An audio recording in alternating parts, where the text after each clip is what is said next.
بسم اللہ الرحمن الرحیم۔ السلام علیکم۔ میری آپ سبھی سے التجا ہے کہ ایک مرتبہ درود ابراہیمی پڑھ لیجیے گا۔ بسم اللہ الرحمن الرحیم۔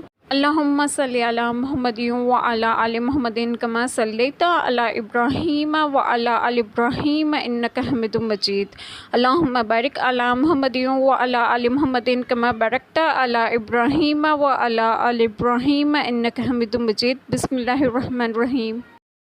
اور جب ہم نے فرمایا اس بستی میں جاؤ، پھر اس میں جہاں چاہو بے روک ٹوک کھاؤ، اور دروازے میں سجدہ کرتے داخل ہو اور کہو ہمارے گناہ معاف ہوں، ہم تمہاری خطائیں بخش دیں گے، اور قریب ہے کہ نیکی والوں کو اور زیادہ دیں۔ تو ظالموں نے اور بات بدل دی جو فرمائی گئی تھی، اس کے سوا تو ہم نے آسمان سے ان پر عذاب اتارا بدلہ ان کی بے حکمی کا۔ اور جب موسیٰ علیہ السلام نے اپنی قوم کے لیے پانی مانگا تو ہم نے فرمایا اس پتھر پر اپنا عصا مارو، فوراً اس میں سے 12 چشمے بہہ نکلے۔ ہر گروہ نے اپنا گھاٹ پہچان لیا، کھاؤ اور پیو خدا کا دیا، اور زمین میں فساد اٹھاتے نہ پھرو۔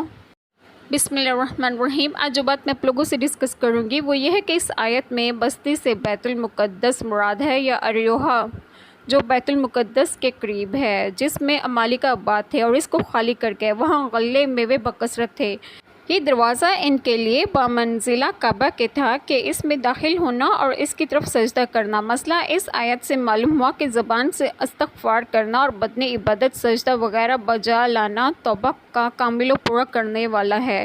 مسئلہ یہ بھی معلوم ہوا کہ مشہور گناہ کی توبہ با اعلان ہونی چاہیے۔ بخاری و مسلم کی حدیث میں ہے کہ بنی اسرائیل کو حکم ہوا تھا کہ دروازے میں سجدہ کرتے ہوئے داخل ہوں اور زبان سے کلمہ توبہ استغفار کہتے جائیں۔ انہوں نے دونوں حکموں کی مخالفت کی، داخل تو ہوئے سریانوں کے بل گھسیٹتے اور بجائے کلمہ توبہ کے تمسکر سے، اور کہا بال میں دانا۔ یہ عذاب طاعون تھا جس میں ایک ساعت میں 24,000 ہلاک ہو گئے۔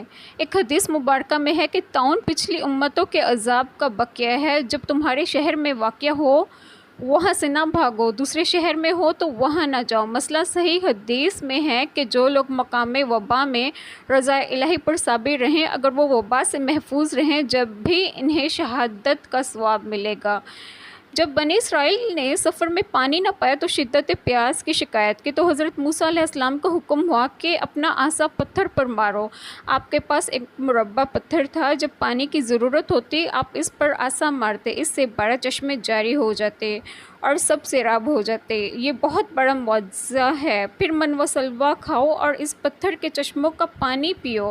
نعمتوں کے ذکر کے بعد بنی اسرائیل کی نااہلی و بزدلی اور نافرمانی کے چند واقعات بیان کیے جاتے ہیں۔